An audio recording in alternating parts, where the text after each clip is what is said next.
Back with another video. Today we're talking about the dark side of Forex robots. No. So we obviously know that there's so many people who recently comes out and starts selling robots.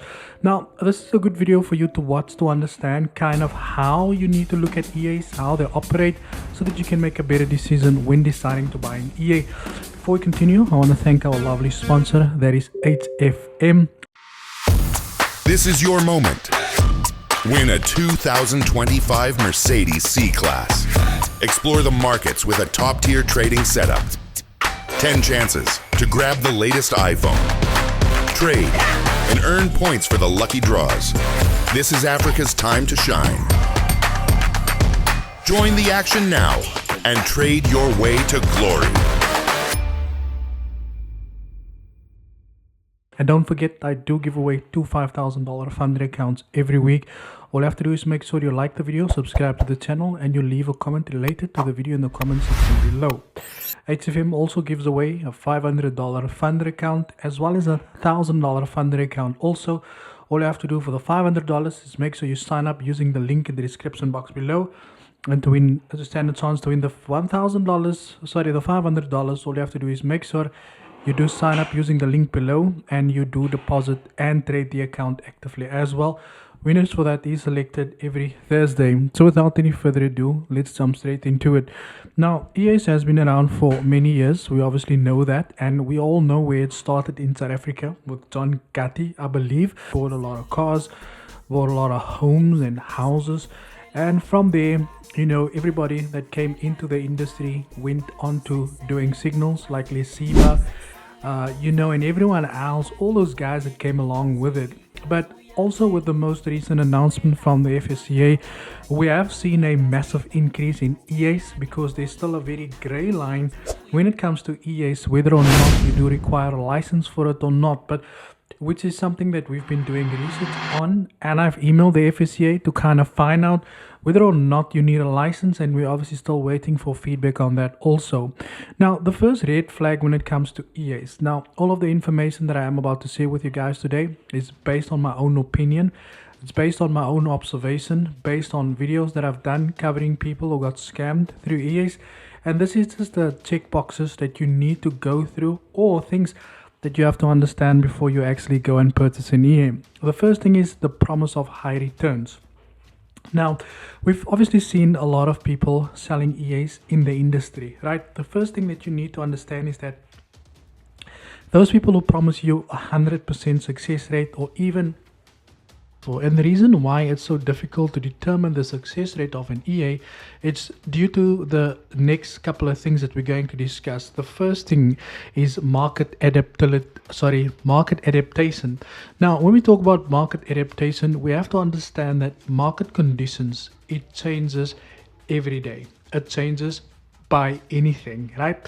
And the problem with an EA is EA is code, it's programmed to follow instructions. It's not coded to, it's not programmed by a programmer to adapt to whatever news events or whatever, because as we know, economical factors that impacts the market. And because the EA is programmed to follow instructions, it cannot think outside of that instruction box, and it cannot adapt to daily to things that happen on a daily basis as well. If you guys hear any noises here in the back, they are busy. They're busy at mouse. So you guys can see here, they're just busy there. But in any case, so it all comes down to, market adaptability. Like, how does it adapt to the markets? And therefore, it's very difficult to believe that an EA is actually going to do the job if it cannot adapt to daily market situations. The second thing is that we're going to talk about is, so the first thing is market adaptation. Number two is programming quality. It all depends on the type of person who programmed the EA for you. You can pay someone 100 Rand to code an EA for you. You can get someone to pay 200 Rand to code an EA for you.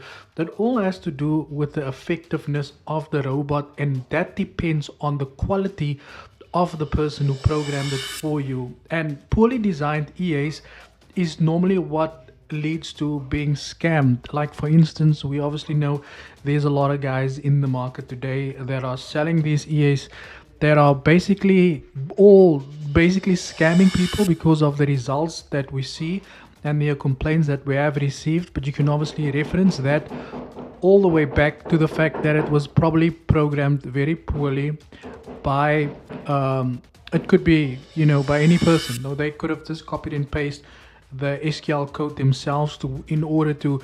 So that's the second thing to take into consideration. And number three is sometimes people over rely on EAs, and what that means is that as people speculate in the market, right? We think that once you turn an EA on, that EA is supposed to just do everything, by the book. It's just supposed to hit those profit targets. It's not supposed to go, because at the end of the day, you have to keep in mind that if you set a lot size on an EA, the EA is gonna basically go and do exactly what it is that you need to do, and it's not going to do anything outside of that. Now, an EA might overlook critical market insights that might have come through.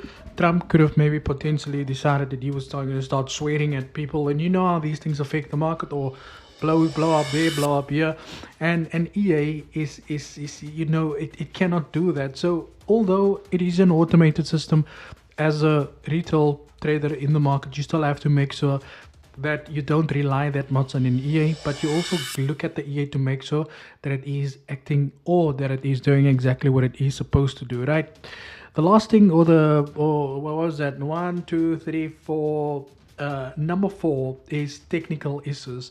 With EAs, you always have to be connected to the internet. A lot of us can argue that you need a VPS, but you have to understand that you get software glitches, things like connectivity issues, and there's also other technical problems that can disrupt the fact that you might be trading. So if you look at the most recent one that we have over here, where you have to subscribe to a monthly subscription fee to basically use the EA on the mobile. So imagine you cannot pay for that subscription for that particular month.